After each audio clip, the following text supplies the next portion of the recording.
Hey everybody, it's Angel from Halo Inspirations. We give you inspirations to help you spread beauty and joy through your quilting journey.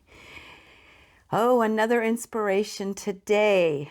So excited about Hump Day. Wait for it. I'm super stoked. I know I say it every time, but this one I'm I promise you I'm really excited. Okay. So what are we doing this week? A little bit of hand stitching. I know, surprise, surprise, you know me, I don't like hand stitching a whole lot, but this I actually really enjoyed. And for those of you who are hand stitchers, or maybe you're a beginner, this is a fantabulous project. So what is it? It's called Manx Quilting. M-A-N-X, Manx Quilting, okay? And yeah, it looks like a log cabin, doesn't it? Absolutely. So what is Manx quilting? Manx is a term that basically they are an Celtic ethnic group that originated from the Isle of Man. And according to womanfolk.com, they have found Manx quilts on the Isle of Man that date prior to the 1850s, okay? So this is an older method. Now you got to think about that time period and then that they were on an island. Understanding that they're very secluded and they didn't have a lot of boats that came in. You can understand that they probably didn't have a whole lot of money. And so even if the boat came in, they may not have been able to afford a bolt of fabric that came in on the island. So they used a lot of scraps, whether it was or repurposed material, whether it was worn clothes, aprons, bedding, anything that had fabric that could be repurposed once it wasn't meeting the way it was designed for any longer, right? So at any rate, it is all also hand stitched, because you got to think during that time period, they didn't have rotary cutters. They didn't have rulers. They may not have even had scissors. They may have simply used a knife. So that's one of the really cool things about this is it's very organic, very cool and different. So it does look like a log cabin. Now also on womenfolk.com, they claim that this pattern is called, on the Isle of Man, it's called the roof pattern. Because you know the log cabin is very much of an American type term, so you might not hear it in other countries. They may call the log cabin something different. Well, there apparently they call it the roof pattern, and I've also heard raising the roof pattern. Now, what makes this different, besides the idea that they used whatever fabric they could get their hands on, and they may not have even had a pair of scissors, but just needle thread in their fabric and a knife, is that these things, it's number one, done on a foundation material. So you have a foundation instead of a backing and batting. They didn't have batting, so it makes a great summer quilt. They did not have any batting, and it's done on the foundation, and it's pleated. They're folded and they're layered, so it kind of gives a 3D look. I'll throw a picture here with my finger in it so you can kind of see that, and you'll see it more as we go along here, but that's one of the things. The other thing is it is hand stitched, right? And lastly, one of the things that is unique about this is that because they had no rulers, how in the world did they in fact get the size blocks that they need, the size strips, the size of the center block? How did they do all that, right? It is so cool. Now, one of the downfalls is that you and your BF, if you have different sizes of things, you can't make the quilt together. It's unique to the maker, which is also awesome. So I bet you're wondering how in the world we're going to do this. Well, let me pull you in. Let's begin this fun, and I hope you enjoy this inspiration. Okay, so this is the block that we're going to be constructing together. And what's one of the things that is very unique about this block is, if you'll notice, it's hard to tell in pictures, but there's pleats. They're folded and there's pleats opposed to open seams, okay? And it's all hand stitched, like I said before, but it's just so unique and it gives it a real 3D kind of effect, and I love it. I hope you will too. And what you'll notice, I did hand stitch, and I'm hoping you can see this. I'm going to use a darker thread so that you can, and you can use a darker thread in your own. It doesn't have to be done with the same color as your background, but this is the back of the quilt. Again, there's no batting, and it's a complete running stitch. Now, I'm not a good hand stitcher. This was a stretch for me, and I absolutely enjoyed doing it. But I wanted to show you what the backside will look like, okay? And if you'll notice, the stitch never really stops. It's a complete spiral all the way around, okay? So that's part of the reason why hand stitching is so popular with this, because it is, you can do this by machine, so I'm told, but you're going to have some start and stops in some interesting places, and you're going to see as I put this together with you guys. So this is a log cabin style, and I hope you enjoy this as much as I did. Okay, so we got to start with a definite foundation piece of fabric. Okay, this is done on a foundation, and then you'll have your centers and your outsides, your strips, okay? So how do we get there? Well, remember, they didn't have scissors. Maybe, some did, but they may not have had scissors. They didn't have rulers per se. And so what they would do is they would use the measurement of their hands, okay? There's a piece of thread under here, okay? All right, so to get the foundation piece, okay, how big does your foundation need to be? Well, it's actually done by the span of your hand between your thumb and your pinky. So you would just take your hand along your ruler and you would stretch it out to get that measurement. Now mine actually goes like about 7 3/4. So instead of actually cutting 7 3/4, I went ahead and cut 8.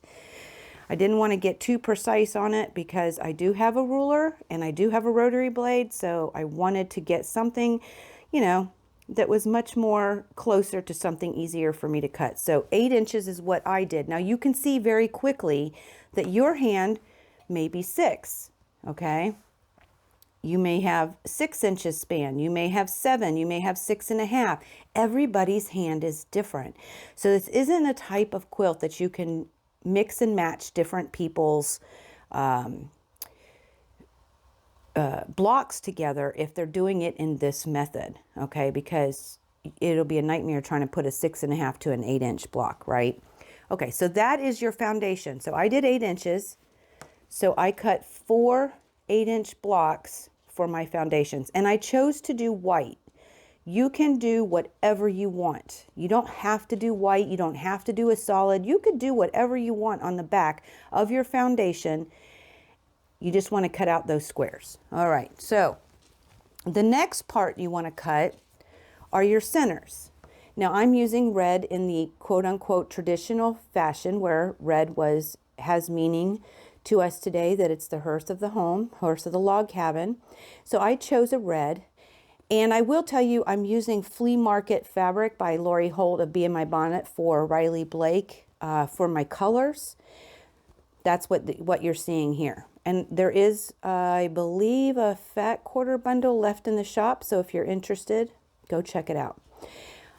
So I used red. So how big did I cut this? Well, that is actually determined by your middle finger. So you will take your ruler. Move some of this out of the way. All right, I know you can't see that, but it's in the way. You'll take your finger and you basically will measure from the base of your middle finger to the end or the tip of your middle finger. And mine's almost 3.5. So I just went with 3.5 inches. okay? Make it easy on myself. I went with 3.5 and I cut, I'm only doing 4 blocks, so I'm doing a wall hanging like I said. So I cut 4 3.5-inch blocks, okay? Now, as far as the strips go, all the other pieces, it's all done by the measurement of your thumb. So you take the base of your thumb and you line it up against your ruler and you go to the tip, and mine is about 2.5 inches. So I have 2.5-inch strips. Everybody's is going to be different. Your fingers are different, your thumbs are different, your hands are different if you choose to do this method. Now, I will say that you don't have to do any of the measurements with your hand. You can just pick something. Maybe you want an 8.5-inch block and you want to do 3-inch squares in the center and 2.5-inch to make jelly rolls possible. You can do whatever you want. I'm just giving you the authentic method. Now, you remember, they may not have had scissors, so when they cut their 2.5-inch strips, they may make a nick at the top with a knife on the top of their fabric, whatever leftover fabrics they had from clothes, maybe an old apron, maybe some other types of material that they were able to utilize, but they would make maybe a little nick and then they would rip it because the ends don't have to be clean, okay? Everything, like I showed you before, everything is folded, so your ends don't have to be pretty, okay, on each of these strips. This actually is a Pat Morrison that I've used, part of her fat quarter bundle at Pat Morrison. Oh my gosh, Pat Salone Morrison Park is the name of the line. So I use that from a fat quarter. The rest of this, all of the colors, and these two were part of the flea market by Lori Holt of Be In My Bonnet for Riley Blake. And then for the light colors over here, I ended up using butterfly. I want to say it's white butterflies, but I want to say it's Maywood Studios. Don't quote me on that. I'm having a moment. That's this right here. And I had that in yardage in my stash. So I cut 2.5-inch strips out of the butterfly fabric. So all the rest of this was done inside fat quarters and not very much. It actually doesn't use very, very much of your fabric at all.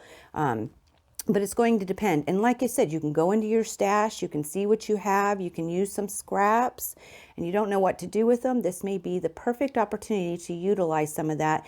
And you don't even have to do where you, like here, I've done like a kind of a standard of a log cabin where I've got a dark side and a light side. You don't have to do that. It's not a requirement. You can use whatever you want and what brings you joy in doing this, okay? So that's the beginning. Once you get all your strips cut, the next part, all your strips and all your foundation pieces and your center squares, once everything is cut up, now we got to prep your foundation piece. So the first thing you're going to do is you're going to fold it corner to corner. Okay. And you could just finger press. I'm sure that's all they did. I'm sure they didn't have irons. But I'm going to give it a press with my iron. Okay. You're going to open it up. And you're going to take the other corner to match it up with the opposite end. And you're going to give yourself another press.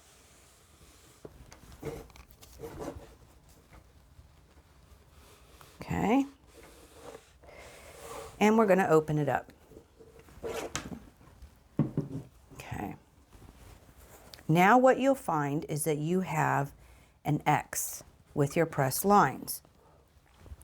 You then are going to take your square, your center square, and you're going to put it in the center. Now the way that you know this is in the center is when your corners go towards each of those lines, okay? So we're going to get it about the center, and we're going to pin it. Oop. Oh, I didn't go through all the fabric.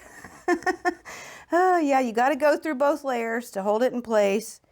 True story. It's always helpful.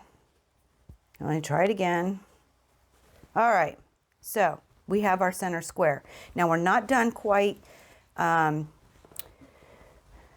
our foundation, but we needed that square to be there first. And I'm using a silicone pen, a magic pen, because I'm going to use an iron. Now you don't have to do that. You just need to be careful if you have glass heads or something that isn't heat resistant. So at this point, you're going to take one of the ends, pull this down a little bit.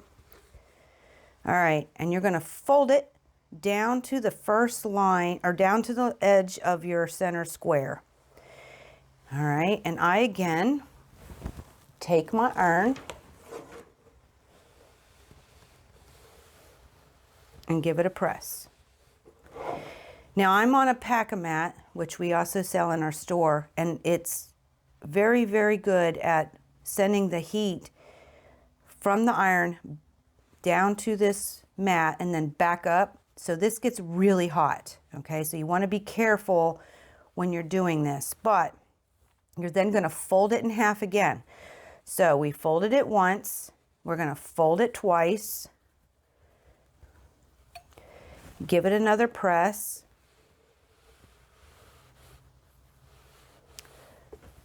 whoo, doggy, that's hot. All right, and you're going to open it back up. And what you'll see is you should have 1, 2, 3, kind of 4 lines right here, but definitely these 3, okay? We're going to turn it 90 degrees. No, that'd be 45, wouldn't it? And then you're going to fold it again, just like the first piece. Give it a press. Oh boy, this is hot.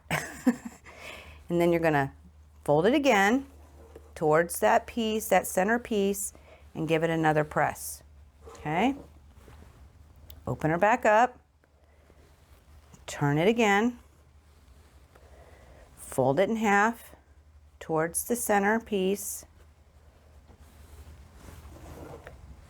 I'm thinking you're starting to get the point here. All right. Whew, that's hot. Be very careful. And you could let it sit for a minute if you need to, because it gets hot. We're going to turn it one last time, so you're doing it to all 4 sides, okay? You're going to press, you're going to fold it in half, give it a press, fold it in half again, give it its last press. So you should see that you basically have a grid where you have 3 lines coming from the center on each side, okay? That's very important. So that's our prep. Now we're going to take and we're going to prep our needle with our thread. And like I said, you saw that I actually used, I'm going to move this iron out for now. You will want to have it handy if you like. All right. So we're going to prep the needle or the thread.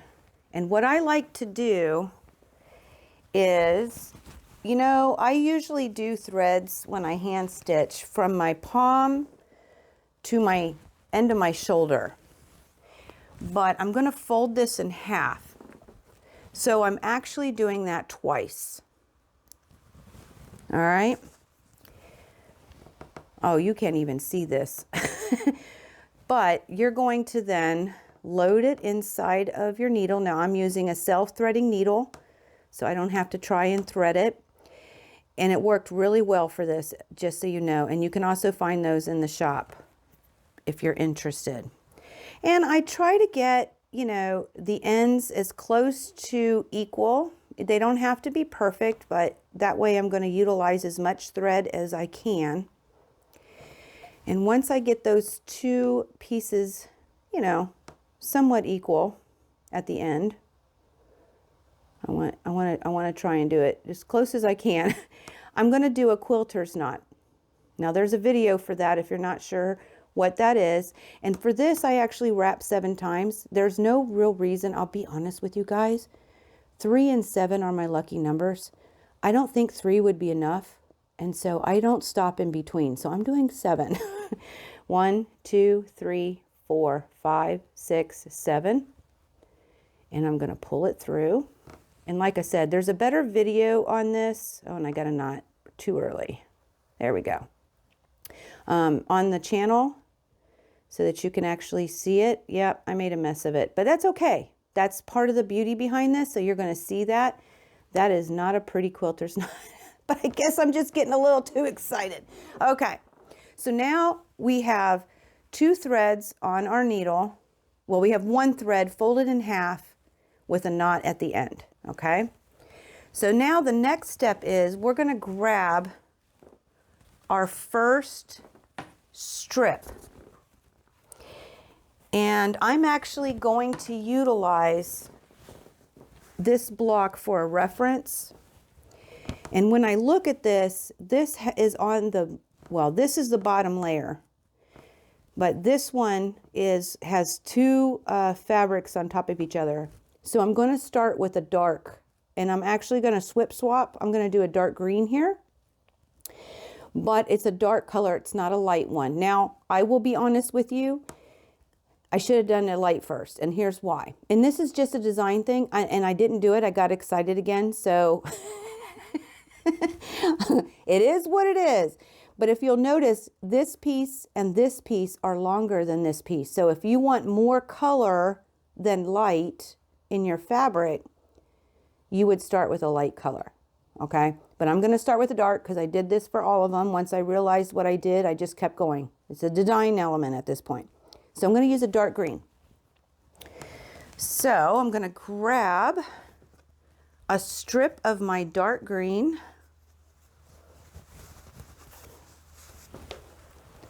All right.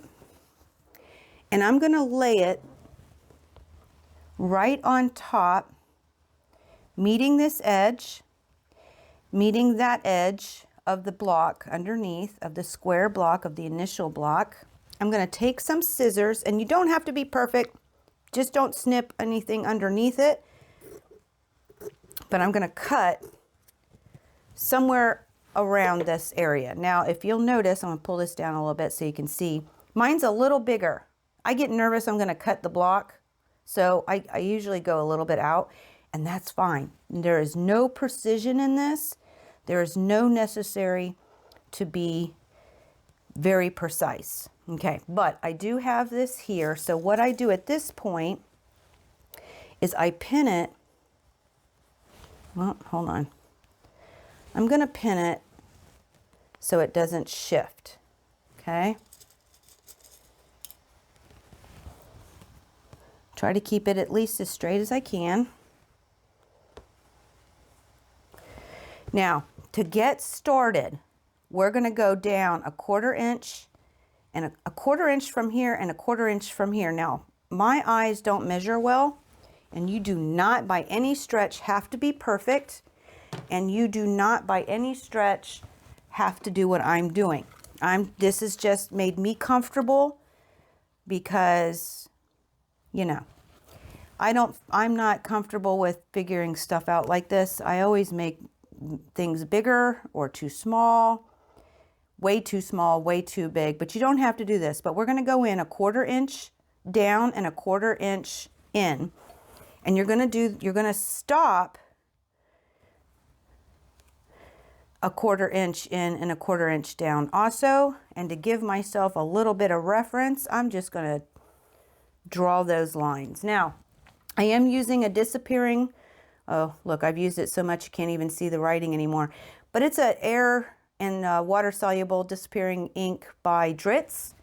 Those will be in the shop very soon. But in the meantime, if you're interested, they will disappear. And I have great success with it myself and find that it is it doesn't come back. All right. So this is where it gets a little bit strange, and I'm going to stay with you for a couple of pieces because there are things in here that you need to be able to see, and when you get to it, I want to make sure you have instruction. But the first stitch, I'm going to start right below here, oh no, I'll go right above. Okay, so because my ruler was right above. So I'm going to come in, let me stand up here so you can see better. I'm going to come in about a 1/4 inch. Like I said, doesn't have to be perfect. And I'm going to come out at the top, okay? And I'm going to pull it. Now what you're going to see is the knot, which is an absolute horrible mess, is on top. This is what you want. It's not on the back, okay? And then at this point, you're just going to simply, now I'm not very good at a running stitch. When I hand quilted, I was a stabber because I am by no means an expert of a running stitch that has any equality to it. But the beauty behind this is you don't have to be pretty, okay? It's very organic, very primitive. And then I'm just going to simply pull that through. My mom would be so proud of me. She's a major hand stitcher. She loves, loves, loves it, and she's really good at it. I mean, when she hand quilts, oh, her stitches look so pretty. And my mom would be so proud right now because I'm actually doing it. All right. Oh, you just go until you get to that 1/4 inch in and 1/4 inch in on both sides to that ending point. And you're just going to take your needle, push it through to the back, pull it through. Now this is what you're going to have on the back. Now, like I said, I'm not a great hand stitcher, but it's okay. And you're going to leave it back here. And to be honest, when I did my first blocks, my ironing board was not what I stitched on. So at this point, you just pick it up. And of course, your needle will dangle. And that is actually fine because it helps keep it from tangling. All right, so now we have stitched on our first piece. I remove the pins for now. Now, it's important, you don't have to do this. I'm just doing it to make sure you can see. This is that first line. This is huge. You need to be sure whatever round you're on that you're going to the right place. You're going to take this end and you're going to fold it up. And you could just do a finger press for a while and then go back and iron it later, but I'm going to iron in between. The important thing is that you do not take it to the wrong one because it will change everything. So we want to go to that first line. And I am going to go ahead and give it a press. Okay.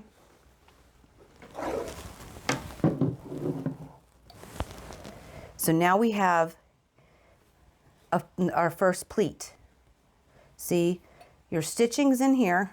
It's not being seen. Your knot's not going to be seen because it's inside the pleat.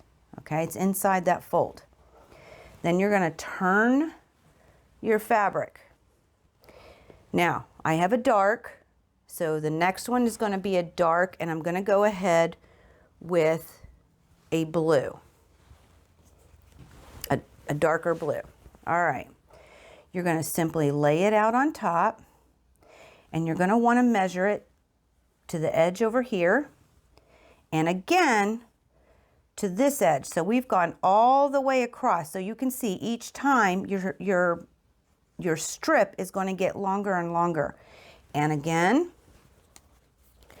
take your scissors, doesn't have to be pretty, and snip, okay? Then you take your pin, and you're gonna go ahead and pin on each side. Now, once I finish the first one, I actually do this pin. This is my little tip. I do it sideways. so it doesn't interfere with my stitching.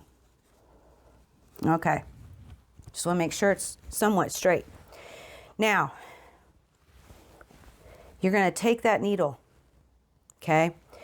We have stitched this direction. We now want to go this direction.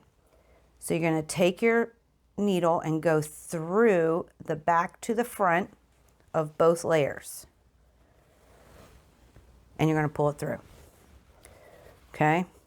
So I've basically made my turn. All right? So we stitched all along here. Open this up. We stitched all along here, and I made my turn. Now what you'll notice on the front is I'm starting this stitch here. That's a whole lot of fabric over here. This is where it actually blows people's heads, and I will be honest, the very first time I did it, I didn't do it right. Because I just couldn't grasp that concept for a second. It seems easy enough, but the first time you do it, it's kind of weird. So this is normal. This is supposed to happen. We will stitch this when we go on this side, okay? So this is okay. I don't want you to be worried or concerned that you have all this over here.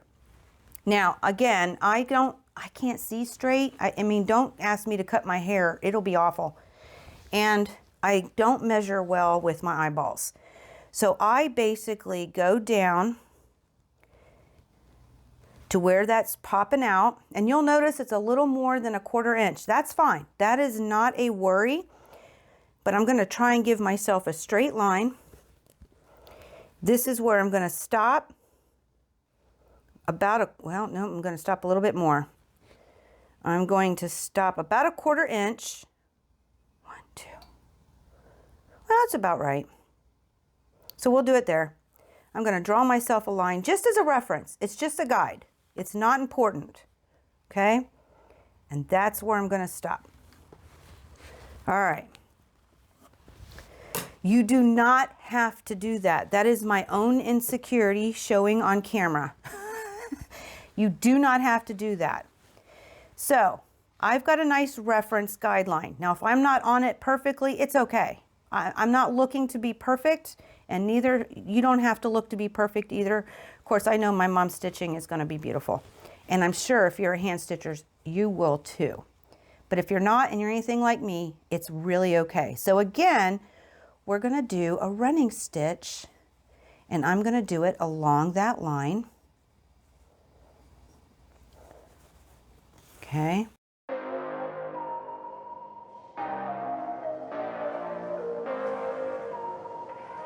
Now again, remember, I want to try and find a place where I'm going to stop. I'm going to go with you until this thread ends for sure, and I'm going to go to where we go to the next this second line, because I want to make sure I completely show you what needs to happen. So I mean, it's going to be a bigger stitch, but I'm okay with that. So I'm going to go in to where I need to at that 1/4 inch mark, and I'm going to pull it through. And again, I'm going to leave it on the back. I'm going to pull my pins out, and I'm going to fold it up, giving it a little finger press at this point, but I'm going to come in and press that fold so it stays nice and pretty. Now, you don't have to press every time. It's not necessary. One thing I also suggest that I forgot, after you press it, I'd pin it so it stays. So I'm going to go back over here, and I'm going to pin this. Now, you might be asking, when do we remove the pins? Well, we're going to get there. So the next one is going to be,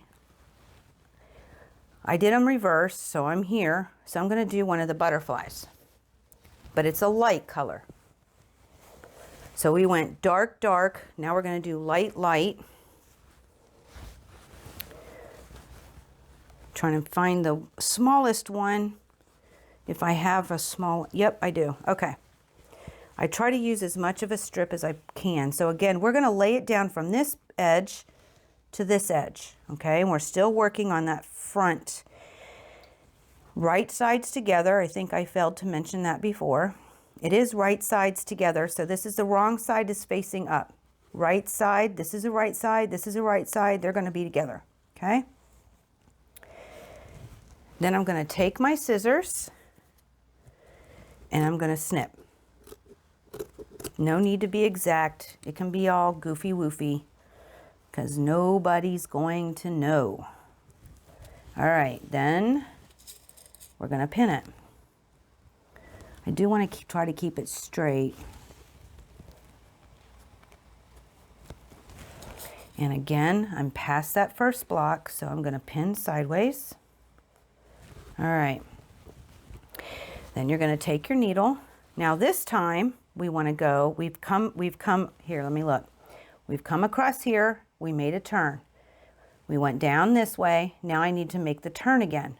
So I'm going to, whoops, let me put that back in. So we've sewn across here, made a turn, sewn across here. Now we need to make a turn and sew that direction. So I'm going to put my needle in to the front, going through all this fabric, which is actually at this point 3 layers. Well, more than that because it's folded, but 3 different fabrics. And if you'll notice, here's my needle and all this is not stitched. And again, I'm going to take my own little craziness, measure it up.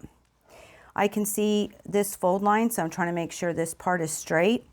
This part might be straight. Just to give myself a good reference, I'm going to go in 1/4 of an inch and I'm just going to draw a line. So that's where I'm going to want to stop, okay? I'm going to take my needle and thread, and once again, I'm going to do a running stitch.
Okay, I've come to the end, so I'm going to go ahead and put it right in at that 1/4 inch mark, pull it through.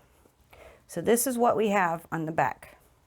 Now, as you see, I've gone a little bit past, and when I make the next turn, I'm going to be coming down here, okay? This is the last one for that first press line. Fold it up, get it nice and straight. At this point, I'm going to take out the pin from the center.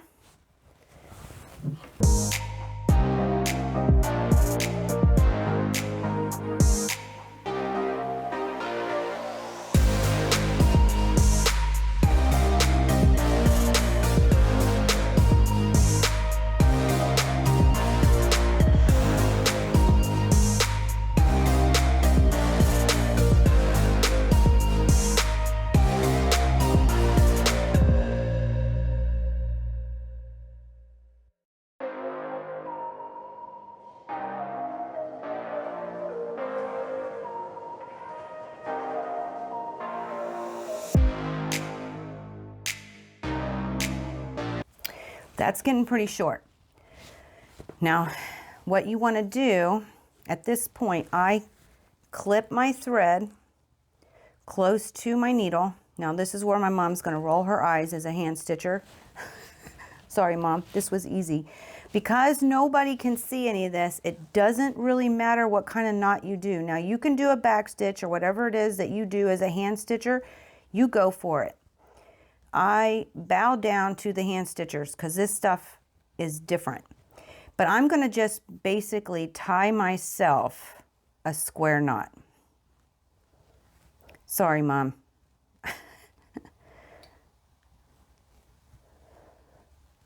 Okay, so I've got myself a square knot. I'm just going to pick that off, make it a little shorter.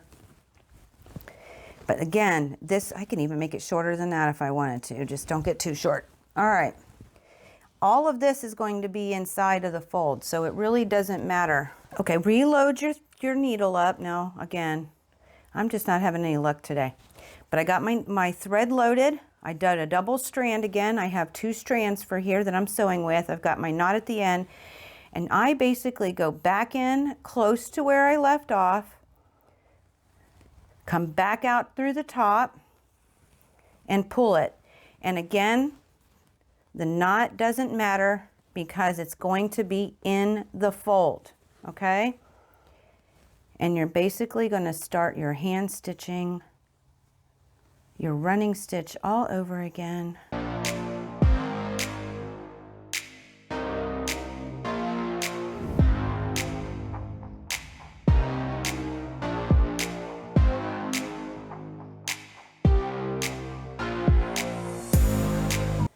All right, pull the pins out. Now this is the second round. We did dark, dark, light, light, okay?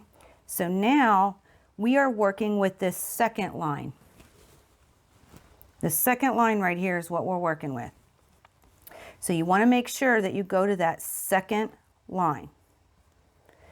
The second row equals the next line. Again,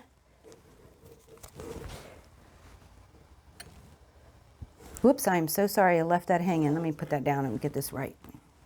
Second line. See, I almost did the first one. Put it on the second line, give it a little finger press. I press this together and pull that pin out from underneath. Usually I would have already pulled that, so I would have pulled, let's do that. I usually pull from the next one and give this a pin. Turn it and do the next round. And you're just going to keep doing this over and over and over until we get to the end. And I'm going to go ahead and do that off camera so you don't have to sit here and watch that whole thing, but it's the same process over and over, around and around. So my next piece is going to be yellow. I'm going to go ahead and use this one. So right sides down, line it up, pull the needle through and stitch, folding it up when you're done to that second line, constantly making your turns as you stitch. So let me get mine done off camera and then we'll come to it and I will talk about the end because that was one of the things that I was like, oh, how do I stop this? So I'll see you guys in just a bit. Okay, so I've gone, this is my last one and I just want to show you, here's where I started. I went all the way across and this last stitch, instead of going back to the back side, I stopped on the top, okay? And at this point, you're just going to simply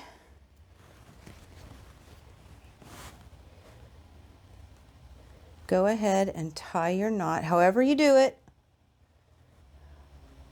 I know, Mom, I'm hearing you. You love me though. And I'm just going to tie this in a square knot. Whoop, might help if I actually went through the hole.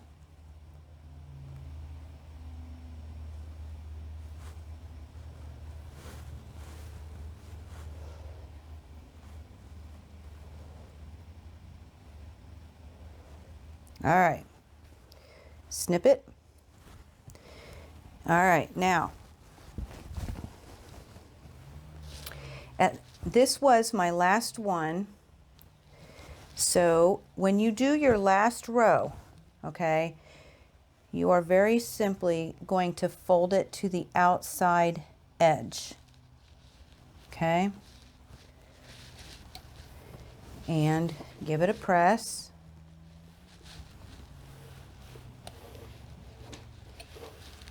All right. I'm going to go ahead and pin it to keep it down. Now, I'm going to show you the back because I did the darker stitches. So this is all of my stitching. Yes, again, I am not a professional or a very experienced hand stitcher. The only real hand stitching I do is for binding and EPP, which I love. So you can definitely see it is constantly going all the way around. Like I said, you can apparently do this on your machine, but your starts and stops will be a little different. You just have to remember that you don't stitch, oh, it might help if I show it here. You don't start at the ends. You start in the middles, or a ways in, right? At this point, I would, and I will, take this, because sometimes you have little bitty areas of where your fabric went over because you didn't cut exact. So I will take this and I will square it to an 8-inch square, but then we're going to join them together.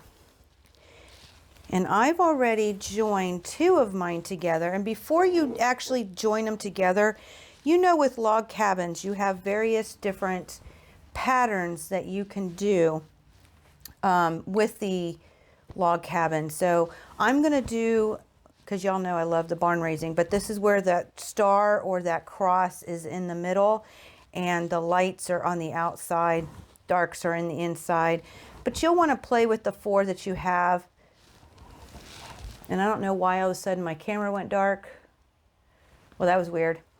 I don't know why that just happened, so I apologize. But I'm doing the dark on the insides and the light on the outside. So before you actually start sewing them together, make sure that you have that choice of your pattern that you would love to do. So again, just in case the light was bad, there's my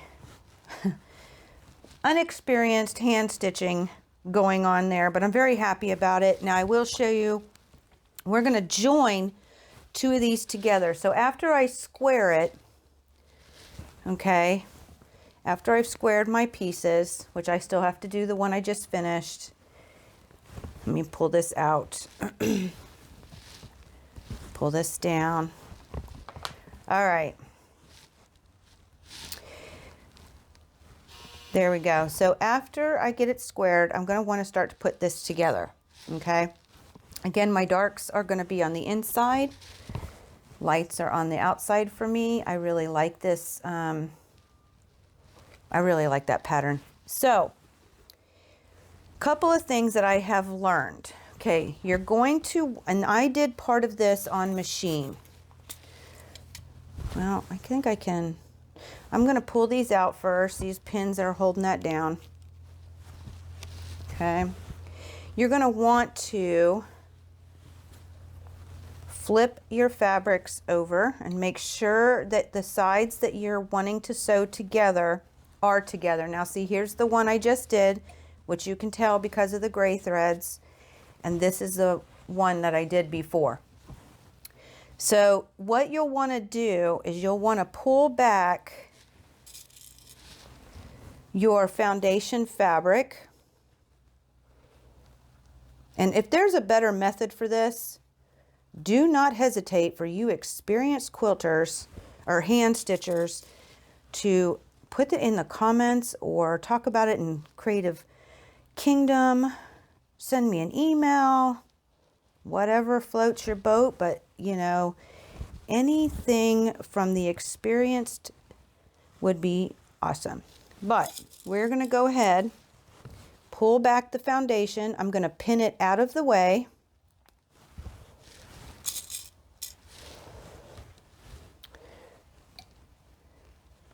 And this is the easy part as far as I'm concerned. All right, then I'm going to put my right sides together. Okay.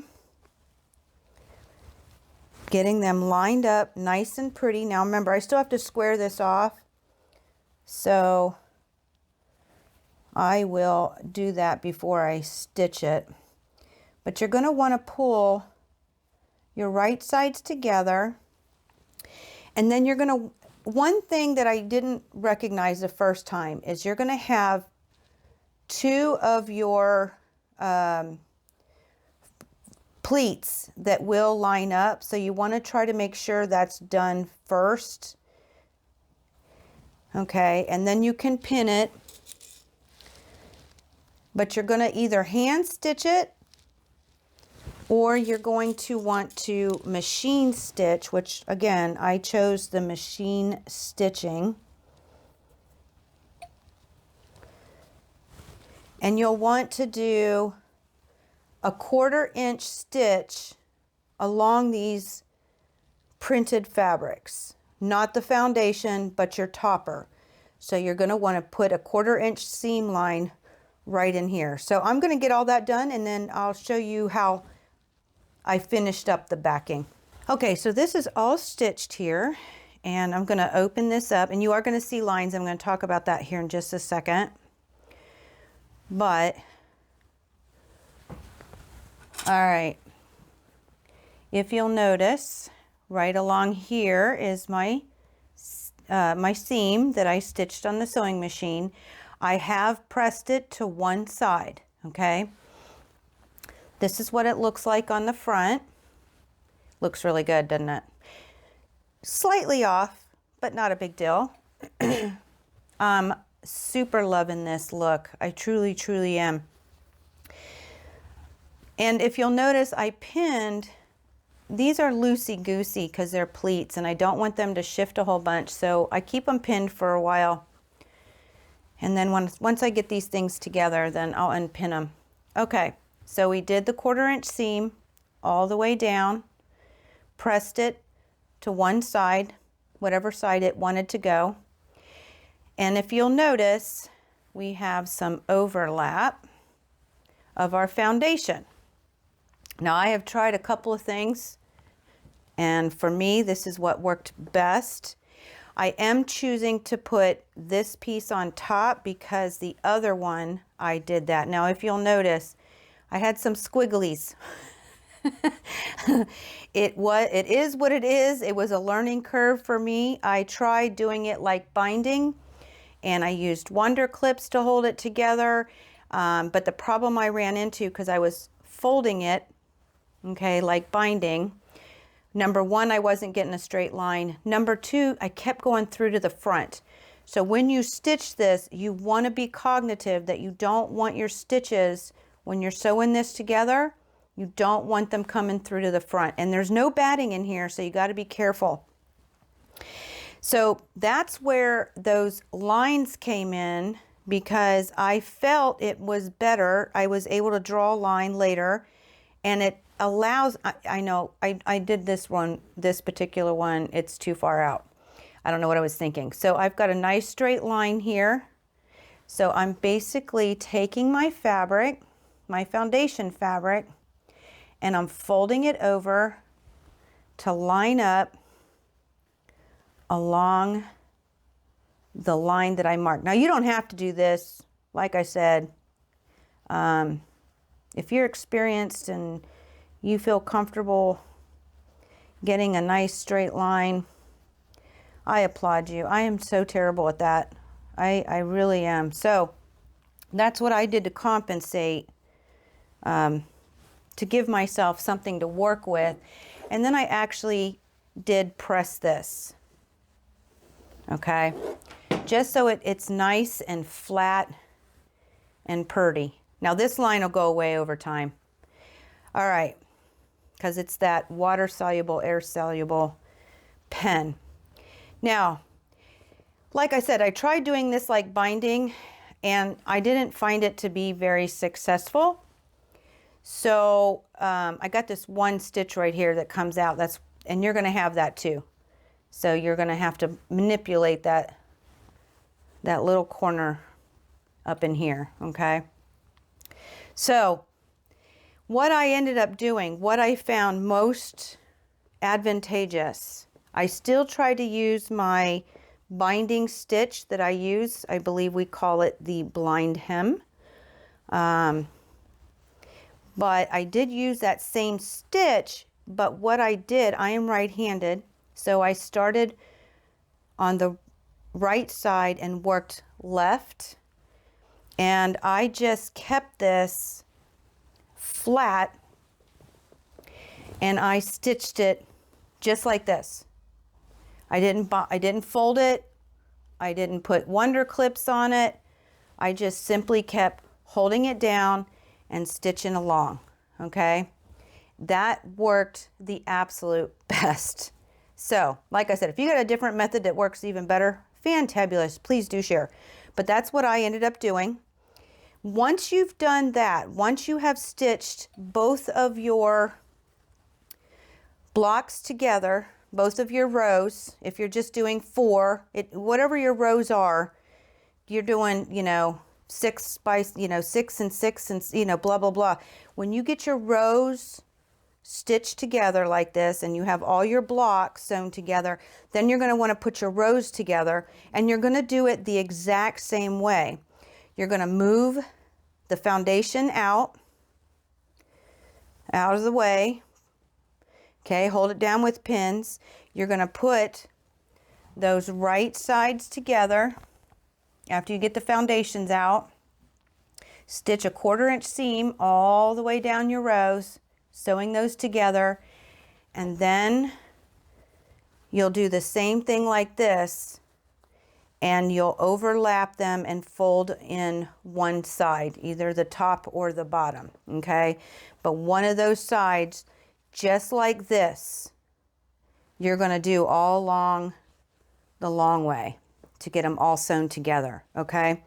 So I'm not going to have you sit there and painfully watch me hand stitch these guys together. So I'm going to get this done off camera, and I'll be right back at you because I want to talk about what I plan on doing with mine.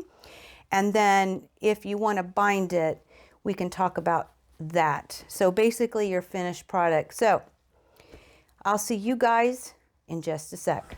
Okay, so here she is. Isn't she just so pretty? Oh, this was totally fun, totally unique. I hope that you give this a shot, and especially when even if you're not a hand stitcher, like y'all know, I'm not a hand stitcher, but it's sometimes really good to stretch yourself, to do something different. Not only will it increase your skills, but it just may spark some creativity too. Get you out of that, no sew mojo. I don't know, whatever that thing is. Any rate, how would you finish this? Well, I'm going to tell you, if I were going to put a binding on it, so even if you made an entire quilt like this, there's no batting. So it's a lot thinner.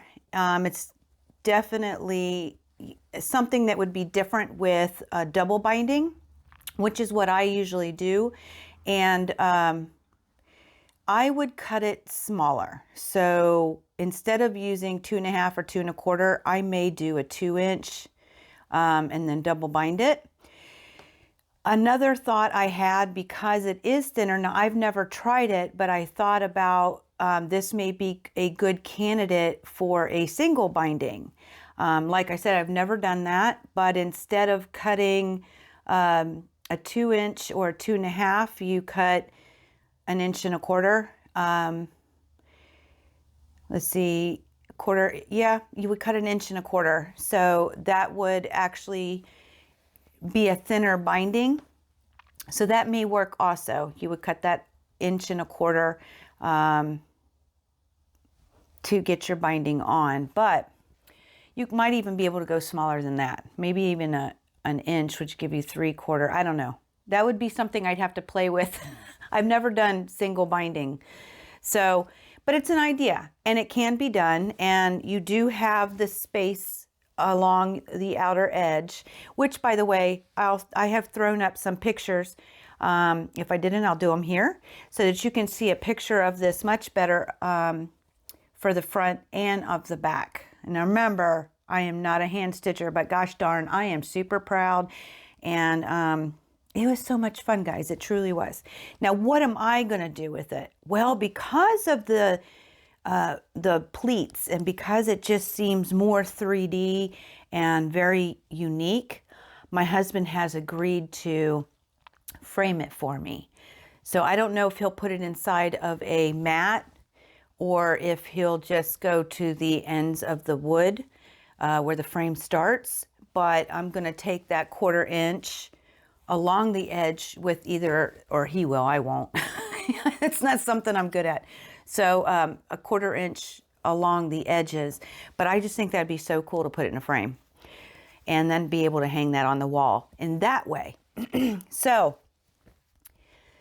that's it for this week. It's Manx Quilting. Oh, it's so much fun. I have some inspirations related to it that I hope to provide in the future. I just have to do some experimenting, but that's it for this week. If you like this video, make sure you like. If you're new here, welcome. And happy Quilting Month. Happy National Quilting Month to each and every one of you. And for those of you who are Be Inspired, our newsletter members, you did receive a discount code for 20% off in our shop on everything there. So if there was anything that you saw that I talked about inside here, you can check it out on our website. And if you're not a Be Inspired member, we welcome you to come on and join the Halo family. But love to see you there. Now, again, I will be today on Facebook at 3 p.m. Eastern Standard Time. And for any live quilting and answers that you may have, or just to chit chat about this fantabulous method. I feel very blessed that I came across this. It's just so unique. But I'll be there for you. Hope to see you there. All those links are down below in the description box. Just hit that arrow and you'll be able to see all of that. But until next week, or until 3 p.m. today, may y'all continue to be inspired, productive, and ever so joyful. And never stop making your dreams in quilting come true. I love y'all. Thank y'all for stopping by. See you soon.